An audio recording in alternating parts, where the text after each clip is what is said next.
Então, pessoal, vamos começar a ver alguma coisa desse capítulo. Isso aqui, na verdade, esse capítulo é o primeiro de uma sequência de meia dúzia de capítulos que trata de sanduíches estruturais. Então, esse capítulo aqui, ele trata de aspectos qualitativos, isto é, tipos de sanduíche, de constituintes, de propriedades, ensaios mecânicos para determinar essas propriedades, tipos de falha, essas coisas, né? A parte de cálculo, propriamente dito, é visto em capítulos subsequentes.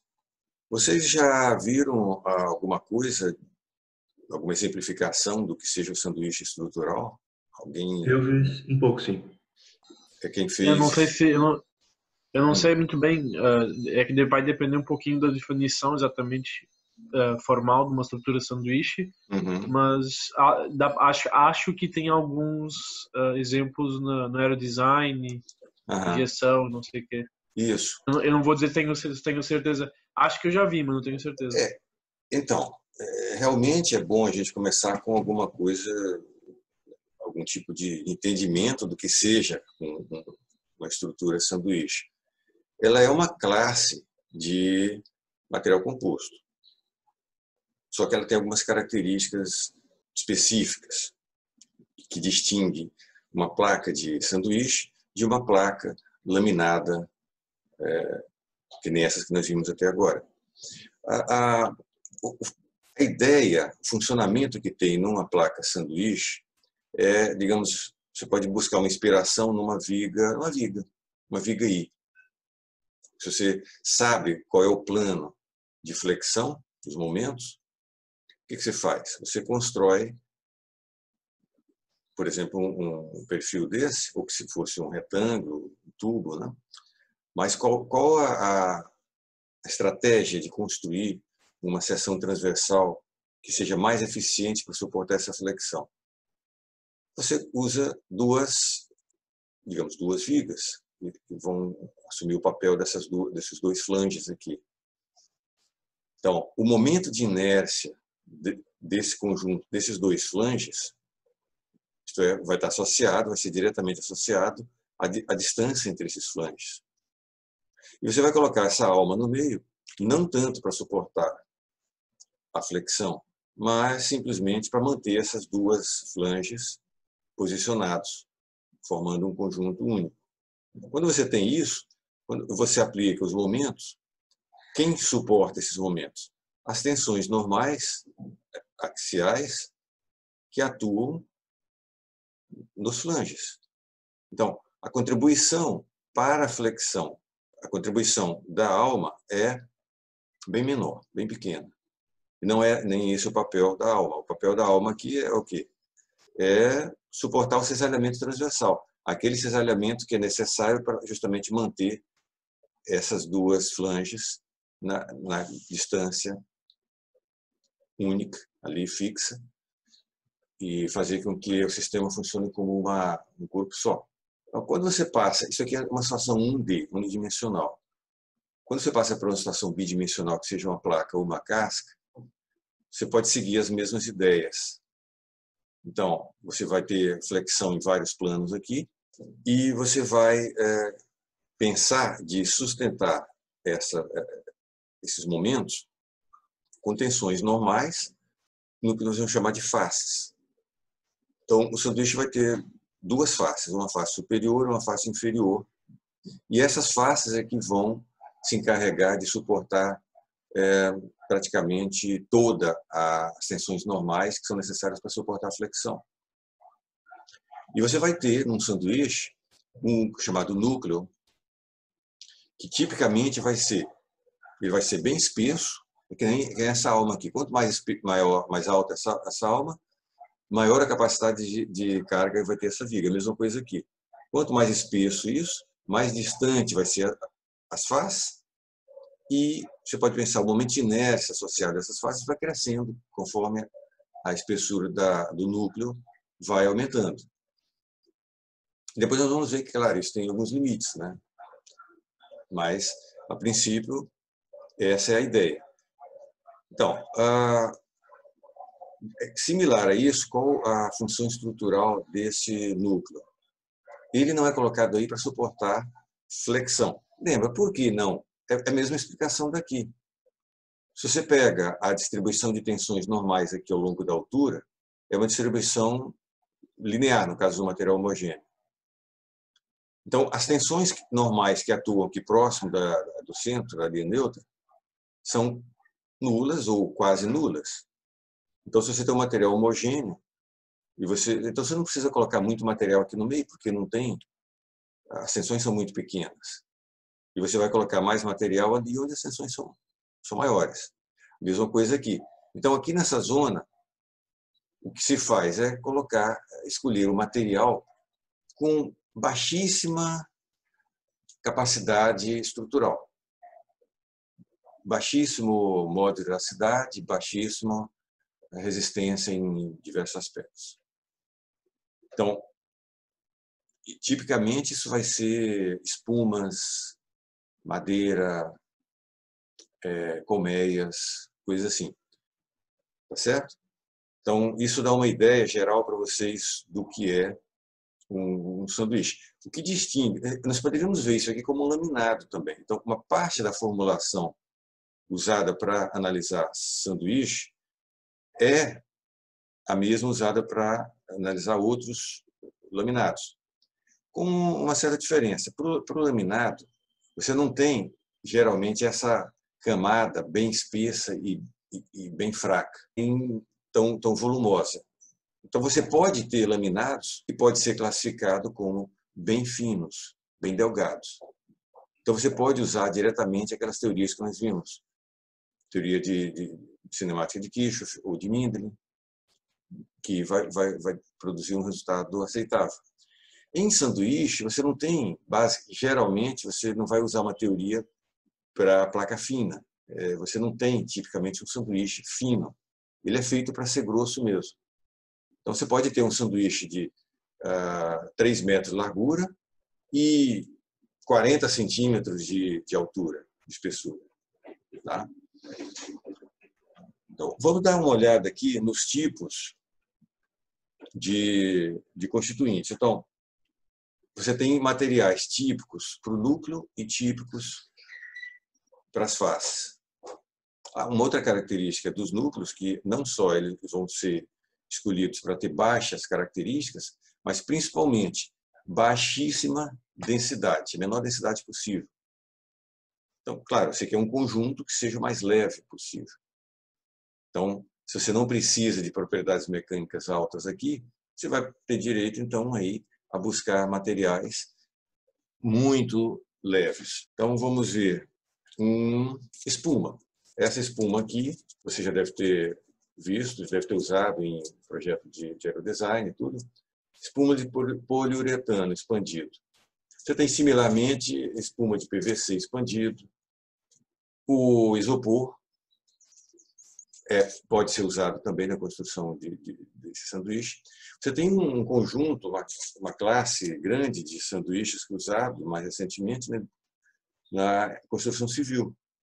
Não sei se vocês já viram lajes pré-moldadas, em que muitas vezes uma viga caixão, em que internamente é isopor que foi usado para moldar o conjunto externamente. Você pode usar aquilo para gerar um molde e fica permanente ali dentro. Então, você tem uma classe de núcleos, que são essas espumas. São macroscopicamente homogêneas, claro, localmente não é. Você tem, então, outro grande grupo de núcleos, que são as colmeias, que aparecem na literatura como honeycomb. Vamos ver se eu tenho um maior aqui. Não, esse aqui é o que tem uma célula um tanto pequena, não sei se vocês estão vendo. Dá para ver?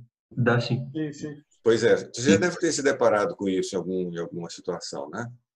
Isso aqui é a colmeia, o honeycomb. Isso aqui, ele não tem praticamente rigidez de flexão, nem modo de elasticidade normal no plano, é bem pequeno. Nós vamos ver valores aqui. A grande função dele é suportar esse cisalhamento aqui, cisalhamento transversal. Tá? É o cisalhamento que vai nesse sentido aqui, quando você vai cisalhar as duas faces. É aquele cisalhamento que surge naturalmente quando você aplica cargas transversais. Qualquer um dos núcleos vai funcionar dessa maneira. Quando você vai agora construir o sanduíche, você vai poder usar também diversos materiais para fazer as faces.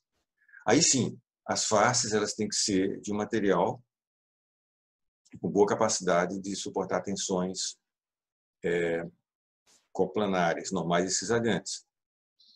Então, vamos ver, por exemplo, um caso aqui. Esse aqui é uma situação de núcleo de colmeia de alumínio com faces que são folhas de aço, aliás, de alumínio.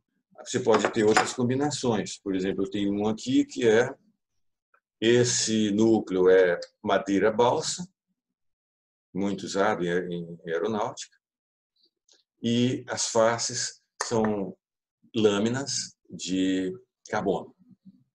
Carbono epóxi reforçado com fibra de carbono. Você pode ter, por exemplo, tecido. Essas faces vão poder ser feitas de diversas maneiras. Por exemplo, essa aqui, a colmeia é um tecido dobrado, impregnado com resina. E a face, também tecido impregnado. Esses exemplos que eu coloquei aqui, as duas faces são iguais, mas você pode fazer projeto para faces de diferente espessura, de diferentes composições. Cada face dessa você pode ter várias lâminas colocadas, como um laminado próprio. 0,90, 0,45, 90, mais, menos 45, coisas do tipo, em cada face, várias camadas em cada face. E você pode ter também espessuras diferentes numa face e na outra, se você achar que é vantajoso. Existe um outro tipo de núcleo que eu não trouxe um exemplo aqui, talvez eu até tenha, mas são os chamados corrugados. Corrugado eu não trouxe também porque é uma coisa comum, todo mundo já viu um corrugado. Onde é que aparecem os corrugados? Vocês lembram do papelão? Uma caixa de papelão, quando se corta, como é que é lá dentro?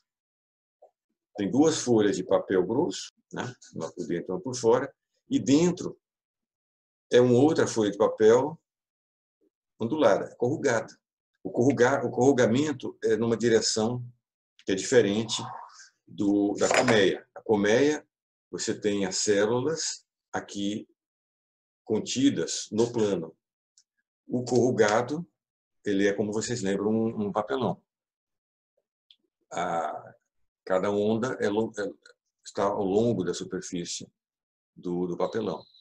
Então, o papelão é um caso comum, que é super importante na indústria e tudo. Ele cumpre o papel dele, ser leve, barato, etc. Embora não seja tão rígido, é feito com a rigidez que se deseja. Mas a ideia pode ser estendida para sanduíches mais rígidos. Aqui tem uma lista simples de áreas de aplicação. Boa parte delas vocês conhecem. Então, em partes de aviões, piso de compartimento de carga, parte de portas, de portal, parte de rotores, aletas, tanques, containers, de transporte de carga, estruturas de antenas, qualquer situação. É que existe um aspecto sobre sanduíche, eu não comentei, mas vale a pena que vocês tenham isso claro em mente. Podemos sintetizar da seguinte forma. Sanduíche estrutural é a estrutura mais eficiente que existe para suportar cargas em flexão. Não há nenhuma outra coisa no mundo que se compare com isso aqui. Quando você busca a relação rigidez-densidade e resistência-densidade. Isso aqui é o suprassumo a partir de tudo que viga consegue fazer, tudo que cascas e placas conseguem fazer. Qual é a meta de todos esses constituintes, desses elementos estruturais? A meta de todos eles é aquela meta que a gente começa a aprender desde as disciplinas de graduação. Resistência aos materiais, quarto semestre, etc. Qual é a meta do mundo nessa área?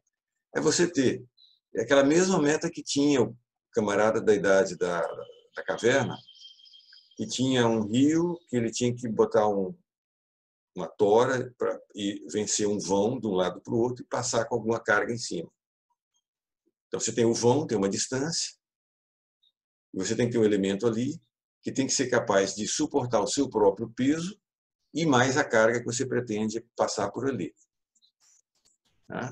Então é por isso que a engenharia cresceu nesses milênios todos. Claro, daí você tem edificações, lajes, telhados, pontes, viadutos e tudo que você queira, mas no fundo a meta é sempre ser capaz de vencer flexão, suportar cargas transversais num elemento que tem um comprimento cada vez maior. E nisso, quando você compara com a densidade, os sanduíches são imbatíveis. Eles têm lá suas dificuldades, detalhe de fabricação e etc. Mas vamos dar uma olhada aqui. Então, bom, claro, vocês já viram, a gente vive com isso já há décadas, por exemplo, material de escritório, móveis, portas, divisórias de escritório, urbanos. São essas coisas que se compra de móveis, por exemplo, há meio século ou mais, não são feitos com madeira maciça, né? Você já deve ter percebido isso. São feitas, no mínimo, com compensado. O que é o compensado? Pode ser visto um outro tipo de sanduíche, mais tradicional. Mas você tem todos os componentes ali. Se você pegar uma porta, por exemplo, a porta da casa de vocês, a porta do escritório, qualquer coisa, aquilo ali é um sanduíche. Se você tentar bater um prego ali, você vai perceber que é um sanduíche. Por quê? Você tem simplesmente uma placa externa, outra interna, e ali dentro você tem alguma coisa que mantém a distância entre elas, mantém a coesão. Muitas vezes é papelão corrugado, um papelão impregnado com resina para melhorar a rigidez dele. Apenas isso, como se fosse um papelão de uma caixa de sapato. Então isso aparece nos mais diversas situações. Vamos ver alguns aspectos típicos sobre os sanduíches. O primeiro deles, que é a meta deles, é a rigidez. Esse exemplo que eu estou trazendo aqui é apenas para dar uma visão mais numérica do que você pode esperar quando faz um projeto ou quando opta por usar um sanduíche como solução, né? O processo de solução não está colocado aqui, é feito num capítulo posterior. Então eu busquei apenas os resultados, o sumário dos resultados. Mas qual a situação?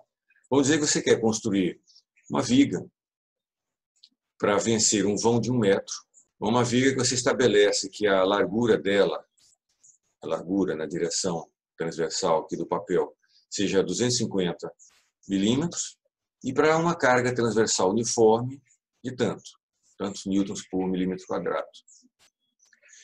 Vamos tentar ver o que acontece com 3 projetos diferentes. O primeiro, todo ele de aço. Ou não, no caso aqui, alumínio. Uma única chapa com 1 milímetro de espessura. Uma segunda opção, que a gente mantém a quantidade total de alumínio, só que dividido em 2 chapas, cada uma com meio milímetro de espessura, e separa isso aqui com um núcleo de